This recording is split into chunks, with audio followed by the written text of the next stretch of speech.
All the other things we've done in our life, that later someone balls us out for, finally we did something right. This is good.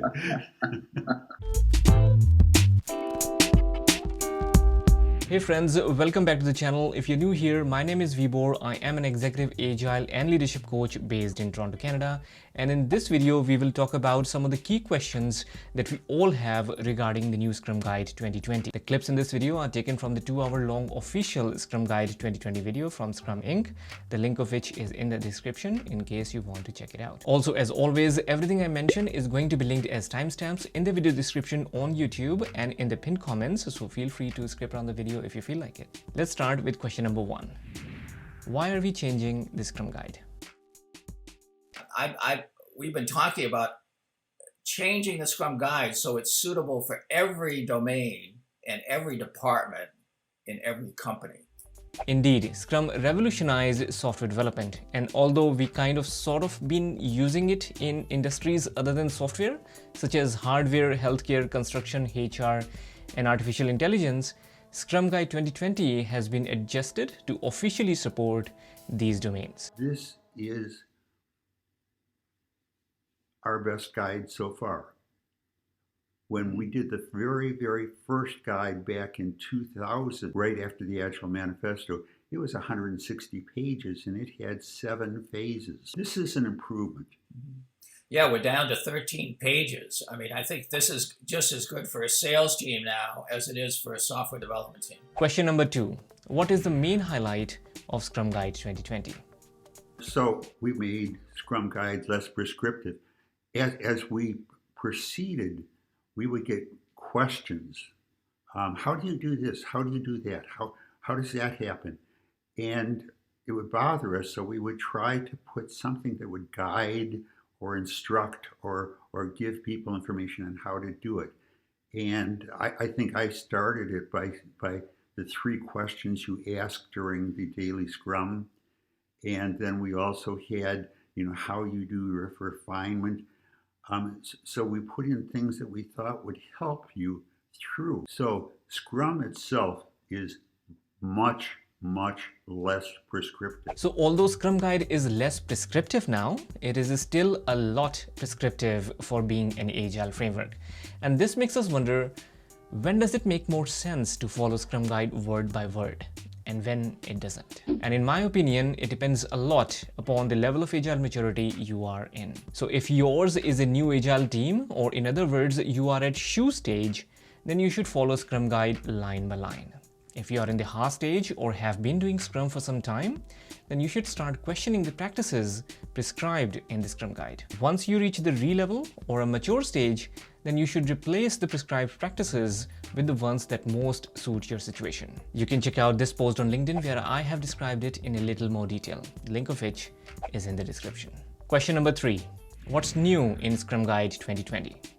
One of the things we did with the guide was simplify the sprint planning topics and also bring in a focus on why are we doing what we're doing. An introduction of the product goal. I remember, Ken, I mentioned to you about a year or so ago that some of our trainers were saying the product owners are not focused on the overall goal. They don't have a vision of where they're going.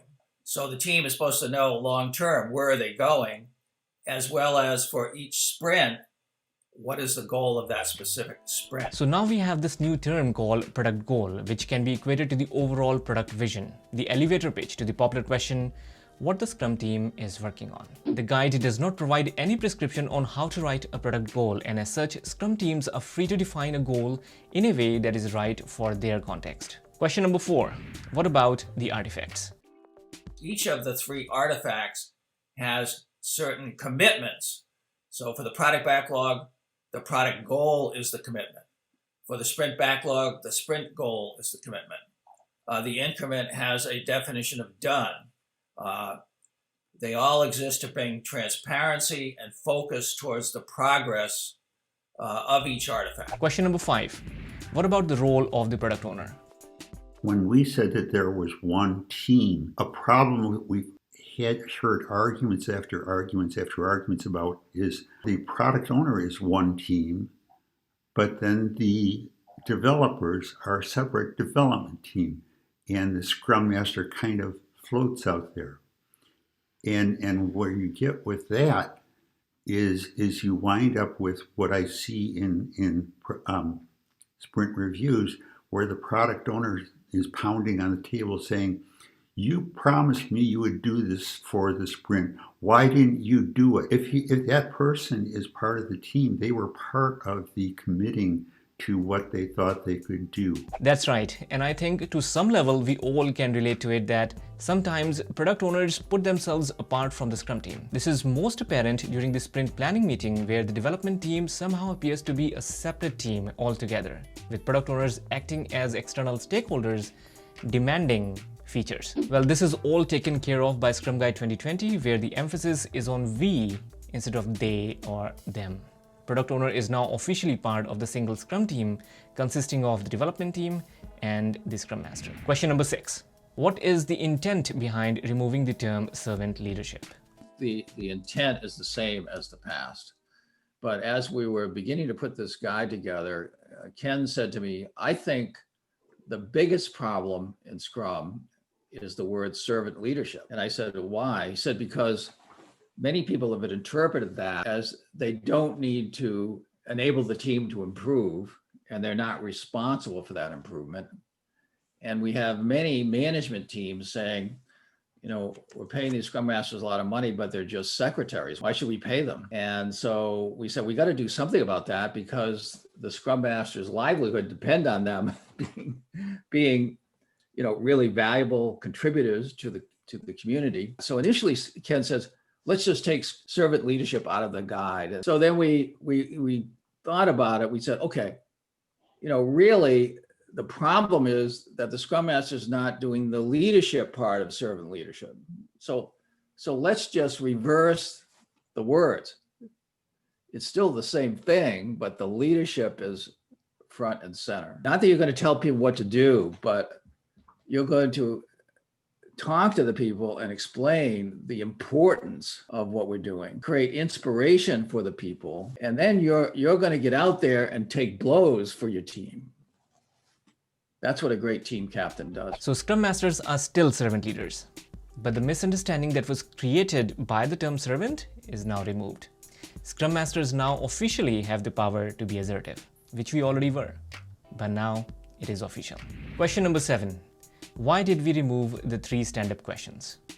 Well, in 2017, we made the questions optional.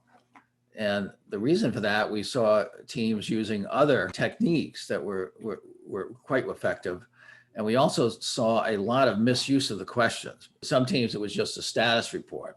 I worked on this yesterday, I'll be working on this today, and I have no impediments, and there's no cross collaboration. One of the best daily meetings I've seen, we published in a paper called Shock Therapy. Scott Downey, who was a great coach, he decided that it was only going to be one question in the daily meeting, why isn't the first story done? And how do we get the maximum number of people on this team getting that one story done now? So Scrum Guide 2020 focuses more on the why instead of how.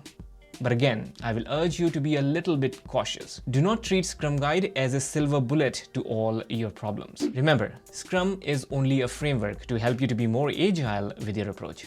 If you're unable to find your answers in Scrum, don't forget to fall back on your friendly neighborhood, agility. I hope you liked this video, and if you did, then do not forget to give it a thumbs up, and also do not forget to provide your valuable feedback in the comments.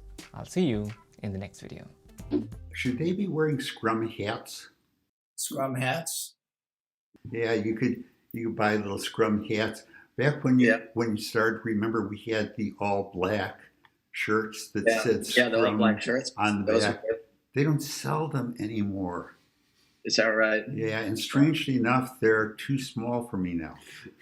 Yeah. I don't understand how that could be. I think I still have one in my closet somewhere.